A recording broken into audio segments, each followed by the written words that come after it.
Inaugurado em agosto de 1961, o Museu de Arte Brasileira da FAAP surge com a particularidade de ser um espaço voltado primordialmente para a produção artística nacional. O conde Armando Álvares Penteado deixou, em testamento, registrada a intenção de organizar um museu de arte. Dona Ni Penteado dá continuidade ao desejo do marido e cria, em 1947, a Fundação Armando Álvares Penteado. A coleção do casal é o ponto de partida do acervo do museu, que hoje conta com obras que vão do acadêmico ao contemporâneo.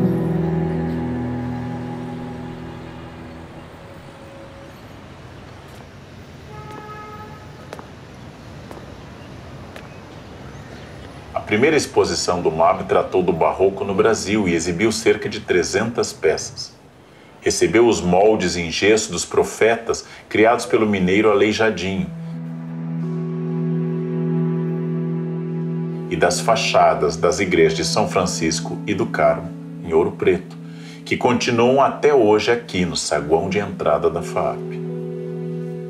O barroco brasileiro foi escolhido como mostra inaugural por abranger manifestações em todo o território nacional.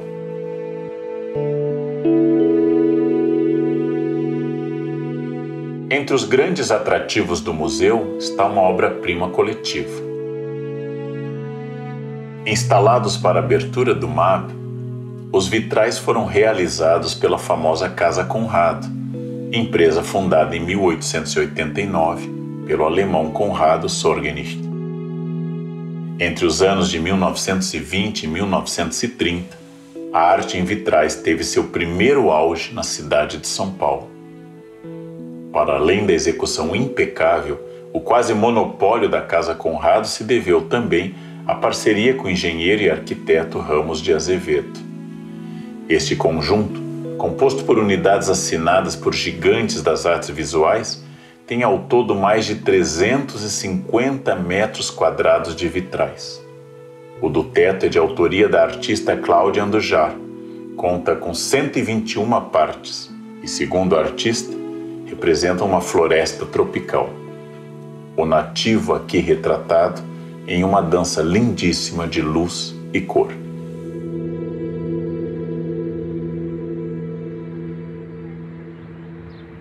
Quando a fundação se integrou ao circuito universitário, a programação do museu também foi atualizada. A integração entre o museu e a escola se deu, de fato, em 1965.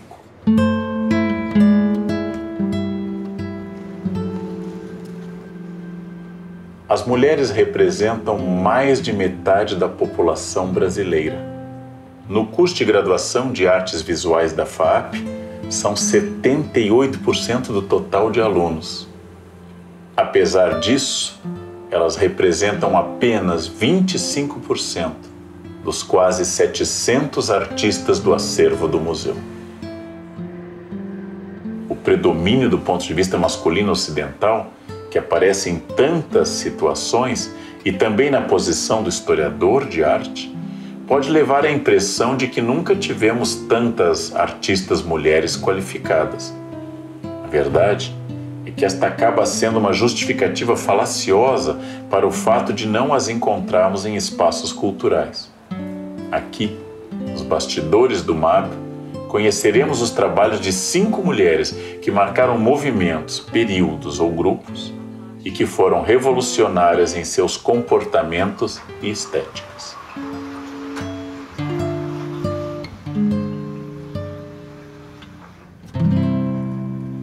Anita Malfatti, O Homem de Sete Cores, Pastel e Carvão sobre Papel, 1915-16.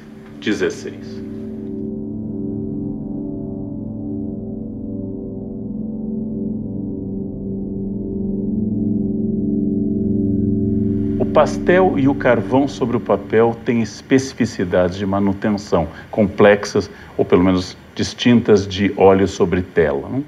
Muita distinção. Nós estamos trabalhando com um suporte que é mais frágil, né, que é o papel, e trabalhando com um pigmento que ele se solta com facilidade. Então nós temos que ter uns cuidados especiais para não ter arraste, né, do pigmento. Isso é uma montagem que ele está com o vidro que já dá essa distância, né? É difícil manter um tipo de trabalho como esse dentro de uma gaveta, onde você fecha dentro de um envelope com papel de pH neutro. A forma de você guardar, a forma de você montar a obra para a exposição, tudo isso tem que ser com muita atenção.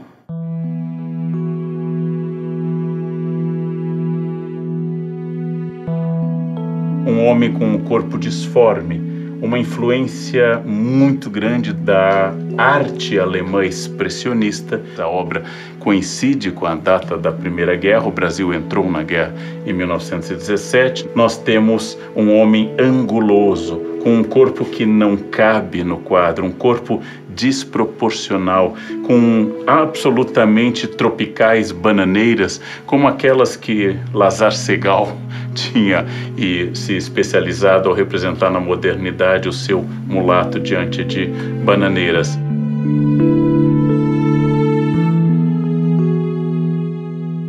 Anita fez a exposição de 17, mostrou coisas muito inovadoras, expressionistas, cubistas e outras linguagens, fez um certo sucesso inicial, até que Monteiro Lobato foi à famosa exposição e publicou seu texto no Estadão, Paranoia e Mistificação, descendo uma crítica pesada sobre Anita, que, segundo alguns, marcou toda a sua carreira.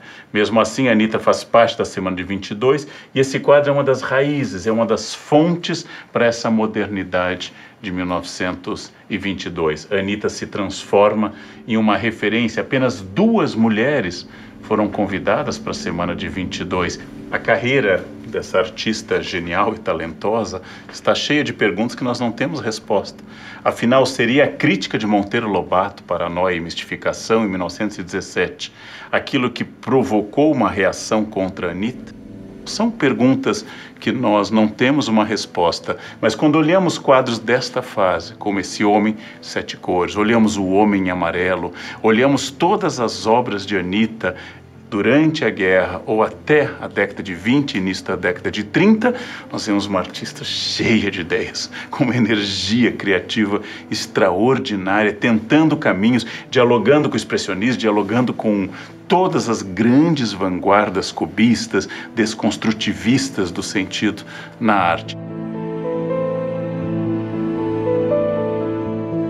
E de repente, a partir dos anos de 1940, Anita foi se tornando um pouco mais convencional e o seu talento muito inovador foi entrando à medida que ela evoluía na carreira, dentro de uma perspectiva, por exemplo, que não consagrou nem o expressionismo alemão, nem o cubismo que tanto influenciou Anita nessa fase.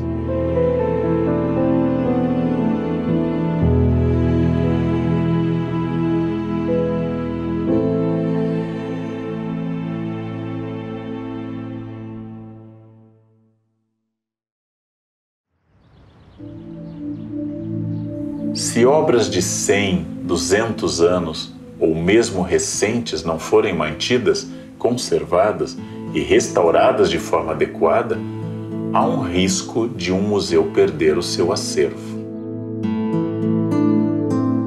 Infelizmente, museus pegando fogo têm se demonstrado uma realidade brasileira.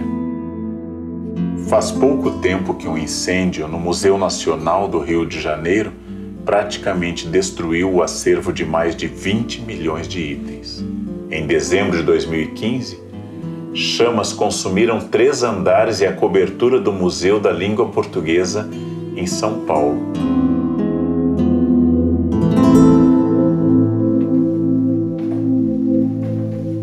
Poder entrar nos bastidores de um museu e entender os processos aqui realizados é um verdadeiro privilégio. Este é o coração do Museu de Arte Brasileira da FAAP.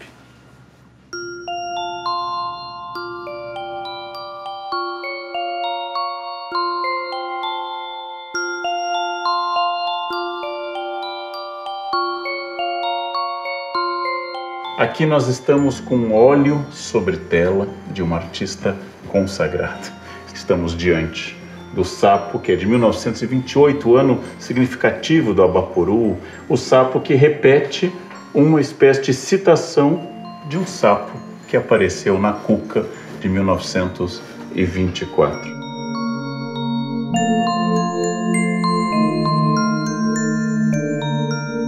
Paulista de Capivari, de família tradicional de fazendeiros de café, Tarsila teve formação artística acadêmica. Estudou em Paris e voltou ao Brasil no meio do ano de 1922. No ano seguinte, no Brasil, o casal Tarsila e Oswald de Andrade fazem uma viagem com Mário de Andrade, Olívia Penteado, da família dos idealizadores da FAAP, pelas cidades históricas de Minas Gerais.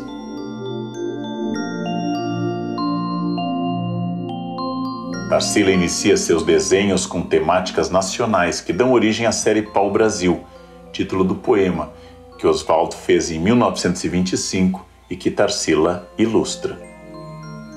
1928 é considerado o ápice do modernismo em função da grande produção literária e pictórica que já havia tomado conta de todo o Brasil. É o ano em que Tarsila pinta o Abaporu, que Oswald lança o Manifesto Antropofágico e Mário de Andrade lança Macunaíma. A obra O Sapo é deste mesmo ano. Este portal parece representar alguma transição. Estaria Tarsila questionando os rumos do moderno? Os cactos, símbolos também do modernismo, parecem isolados. Se o portal é mesmo uma transição, qual é a importância do local escolhido para eles ocuparem?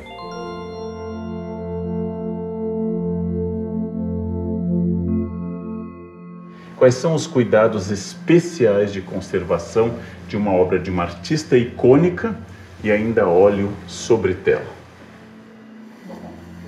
Os óleos, eles são talvez os mais fáceis de se manter, né? As telas, de maneira geral, para a gente manter, a gente tem uma reserva técnica com controle de temperatura, umidade bastante rigoroso, longe de poluentes, então existe um controle de poluentes também, e com restrição, né, para a entrada. Hoje, para a gente emprestar, nós usamos os vidros, que são os vidros museu, e montagens muito específicas. Essas montagens tentam manter a obra o mais dentro das condições que ela está habituada a ser mantida.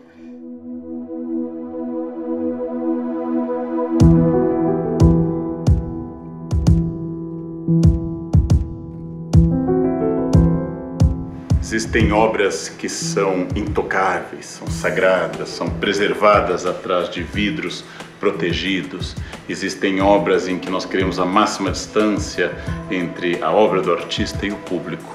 Existem obras que nasceram, foram pensadas e criadas para a interação com esse mesmo público.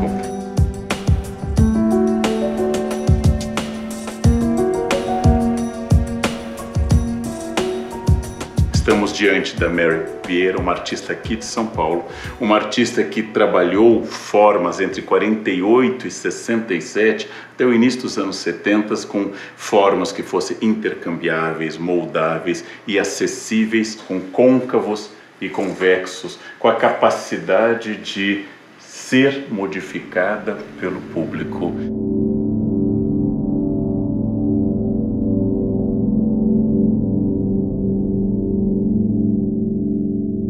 Talvez o material, o alumínio anodizado, ajude exatamente nessa interação com o público. Essa obra, todas as vezes que ela foi exposta, e a gente permite por contrato, né, que possa ser manipulada, porque ela foi criada desta forma. Eu acredito que ela previu essa possibilidade do manuseio, não pensando em conservação especificamente, mas na durabilidade, porque o alumínio sem a anodização, ele, se for uma lâmina mais fina, ele tem uma ductibilidade maior, ele deforma com mais facilidade. É porque o princípio do côncavo e convexo vai constituindo espaços abertos e fechados à medida do gosto do público, não?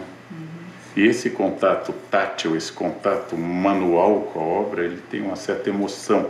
Você está atuando numa grande artista que fez sucesso na Bienal de Veneza, que deu aula na Suíça, numa artista extraordinária, professor, muito criador em um período muito específico da arte brasileira, que é o imediato pós-guerra.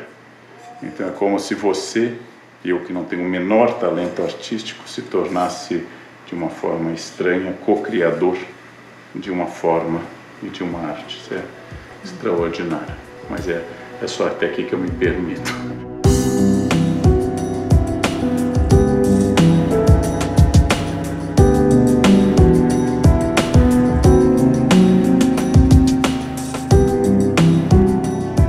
É uma obra que realmente, essa eu não fico nervosa.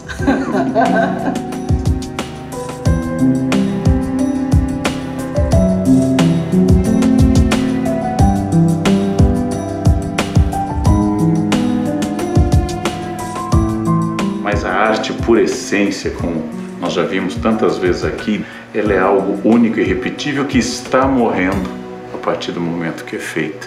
Quanto mais a gente puder adiar essa morte, melhor para todo mundo.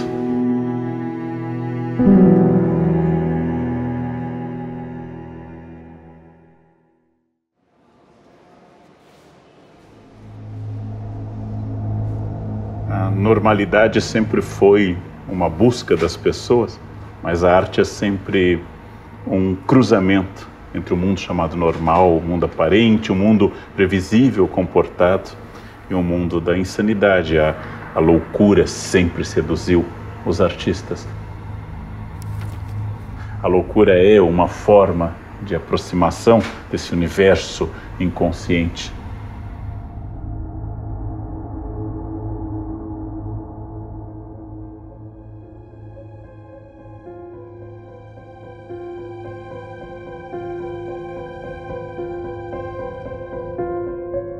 A obra que estamos vendo, da Regina Silveira, As Loucas, teve essa matriz de estilogravura completada em 1964.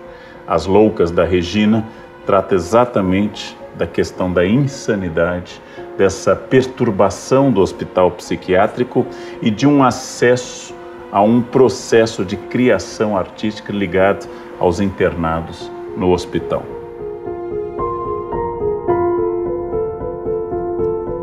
Esta obra é uma das primeiras séries de Regina, quando ainda atuava como ilustradora e pintora no Hospital Psiquiátrico de Porto Alegre. Lá, ela trabalhou por 2 anos, diariamente, organizando e auxiliando as praxiterapias. Um aprendizado com dimensões existenciais, segundo o artista.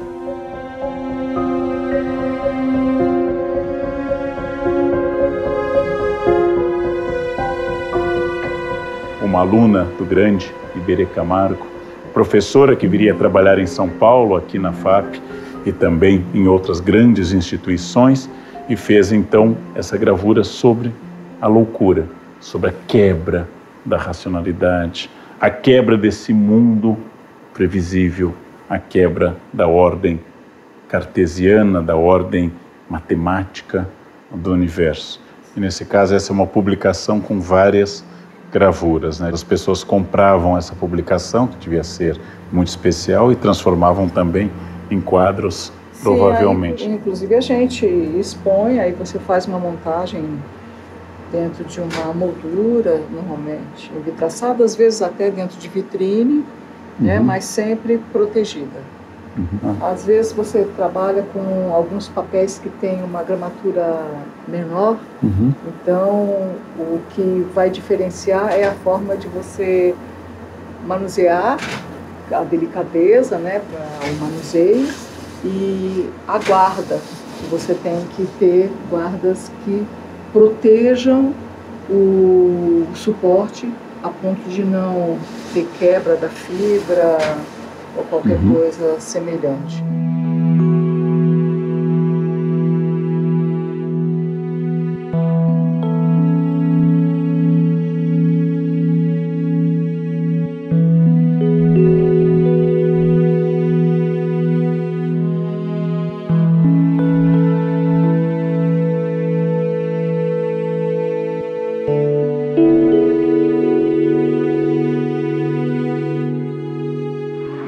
estamos no salão onde estão expostos os trabalhos do projeto Arte e Indústria.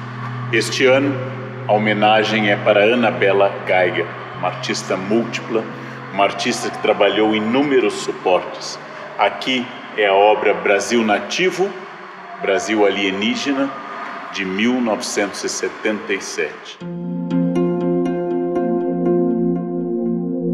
Nós temos postais com artista, postais com indígenas, postais que discutem as construções sobre a nossa identidade, postais que trabalham sobre a construção de um Brasil indígena. Quem é o alienígena? Quem é o de fora? Quem é o nativo? Quais são os recursos que nós usamos para construir a identidade nacional? É uma artista muito crítica, é uma artista que trabalha com a desconstrução desse signo do nacional, que foi muito utilizado, especialmente durante o período dos governos militares. Estamos em 1977, em pleno governo Geisel. Como é que o Brasil inventou uma ancestralidade de um índio idealizado, um índio pacífico, e quais são as realidades que nós vivemos no Brasil multiétnico, violento e plural? A artista exatamente traz à tona imagens coloridas e preto e branco, quase que uma crítica ao exotismo, ou seja, a capacidade de construir aquele Brasil para exportação, Brasil de fotos coloridas, de festas do Xingu com plumas coloridas, com contas coloridas, de mulheres nuas e generosas dominando essa imagem, ou esse imaginário que desde o período colonial até há pouco tempo se fazia sobre o indígena como parte da natureza, o indígena como se fosse uma árvore ou um animal presente na natureza. À medida que os indígenas reais eram deslocados de suas terras ou eram expulsos dos seus locais de origem, construía-se esse indígena idealizado, exótico, tropical, para consumo externo e para consumo de um certo tipo de nacionalismo e de imaginário sobre a composição da sociedade brasileira.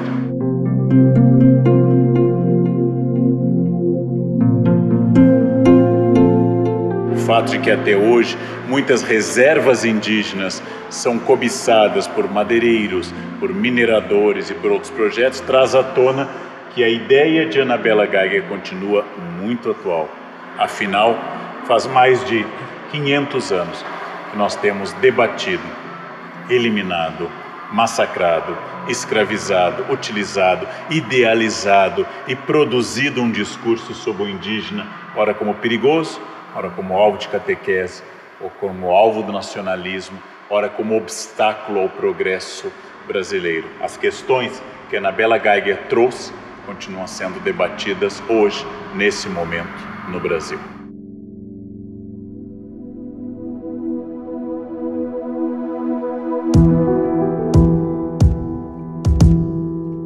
Nos últimos anos tem havido um empenho cada vez mais estruturado na criação de espaços, mostras e recortes específicos que protagonizem personagens até então colocadas como coadjuvantes na história da arte. Personagens invisibilizadas. Um debate necessário e que se estende para além das instituições culturais, é claro. Repensemos e questionemos as hierarquias da história oficial para que palavras como responsabilidade e representatividade estejam cada vez mais alinhadas e integradas ao nosso dicionário.